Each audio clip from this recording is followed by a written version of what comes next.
Organizers, the next thing is organizing should focus on winning specific, immediate wins or benefits for the community. We're not organizing around ideology.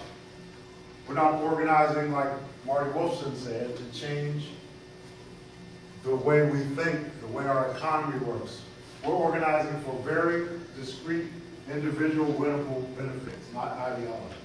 And the last thing that's part of his model is, as an organizer, organizing is 24 hours a day, 7 days a week. If you work as an organizer, you don't have a life. I mean, it's always, you're always organizing. But that's the Alinsky basic premises that underlie Alinsky's work. The Industrial Areas Foundation helped to organize a lot of other networks of organizers around the country.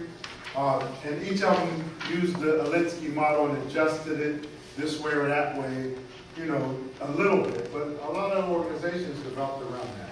And Fred Ross went to the West Coast. He was a coordinator for the Industrial Area Foundation. He adjusted the Alinsky model, and instead of institutions, organizing institutions, he organized individuals. So he didn't do those. Alinsky said you got to organize organizations. He said, no, I want to organize individuals. So he developed a lot of community service organizations that linked Latino people in LA to the farm worker struggle. So they worked a lot around the farm worker, and during that time they developed all the great boycotts and other kinds of struggles that were developed during that time frame. John Bauman and Dick Helfrich also came out of this Alinsky kind of school, and they founded the People's Institute for Community Organization called PICO. PICO, they were priests, and PICO is a faith-based organizing school, and they organize mainly Christian churches and other congregations to fight and organize communities. ACORN was an organization that grew out of the National Welfare Rights Organization. The National Welfare Rights Organization was also a spin-off of the Alinsky model. ACORN grew out of that in 1968. The Welfare Rights Organization was organized by George Wiley. ACORN was started by Wade Brathke. They had worked together. And I don't know if ACORN is active in South Bend, but it is active in Pittsburgh and many different cities across the country. The Midwest Academy is another place that was started by the Citizens Action. It continued after Citizens Action disappeared, but the Midwest Academy still exists today, and they train organizers. You can go to, sometimes they'll call it 5-day training. You'll go to 5-day organizing training, or different models where there are different organizations that train organizers by putting you through an intensive training period. There were other organizations like National People's Action. The Center for Third World Organizing also grew out of National Welfare Rights at ACORN. The Center for Third World Organizing was organized by Hobart James and Gary Delgado, and it really focused around African American communities in particular, but any people of color. And the premise they organized around was people of color occupy a colonized position in the United States and need to organize as if they're organizing against colonization. But they said all community organizing should have an anti-racist position. That was their view. But there have been a lot of different networks that have developed around community organizing. There are a lot of grassroots leadership campaigns. Cy Khan is a singer and an activist that organized a lot of work. There are groups in the black community like the Black Radical Congress that organize. But there are many different organizing networks. And each one of them will have their own correct methods that they follow on how you're supposed to do it. So I'm going to talk about doing it. I may not tell you how you're supposed to do it, but I'm going to talk a little bit how we do community organizing.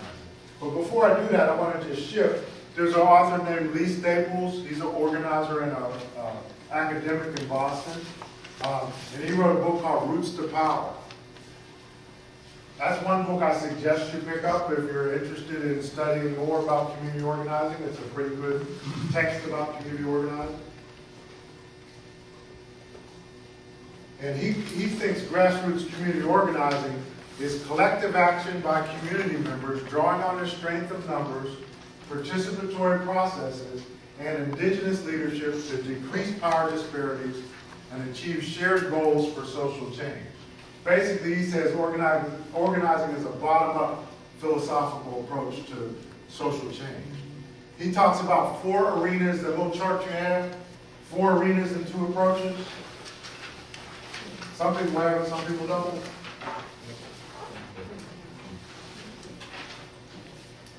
You see, I have some more, I actually have more of these, for people that don't have it. But basically, he says there are 4 arenas in organizing. There's turf organizing. That means organizing everybody in a particular area, like a real turf, like geographic turf. That's a kind of organizing. There's issue organizing, organizing everybody that's interested in an issue.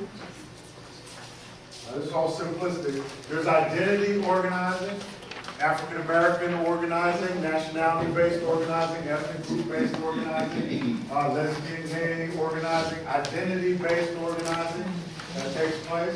And there's workplace organizing. That's the traditional union-type organizing, and there may be variations on that, but basically union organizing. And he says no matter what your arena of organizing is, there's 2 organizing approaches you could follow.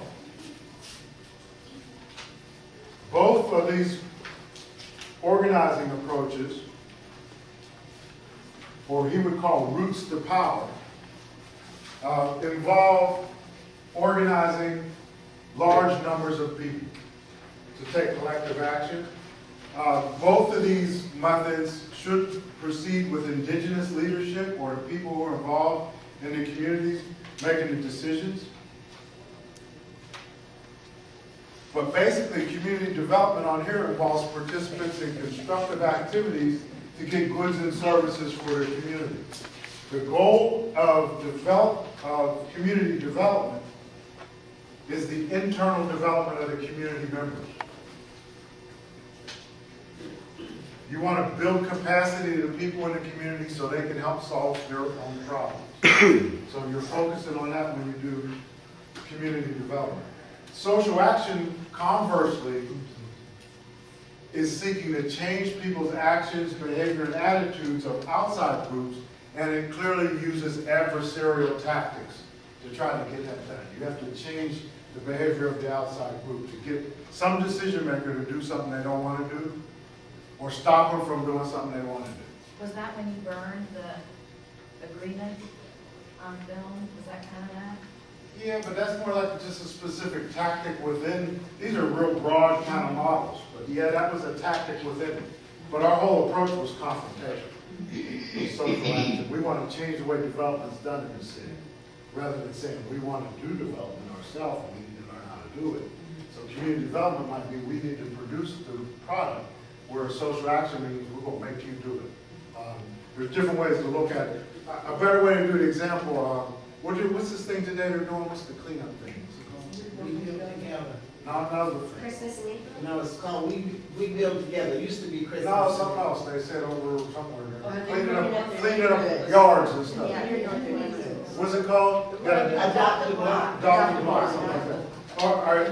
In community development model is, y'all doing all kinds of things. Community development model, we do adopt a block. We get our bags and our gloves and we go clean up and help each other clean up all up and down the street. The social action model, the city got to come up here and clean up this stuff. You know, we're sick and tired and we're going to make sure you treat us like you treat other communities. Other communities clean our community. Contrast the community development social action model.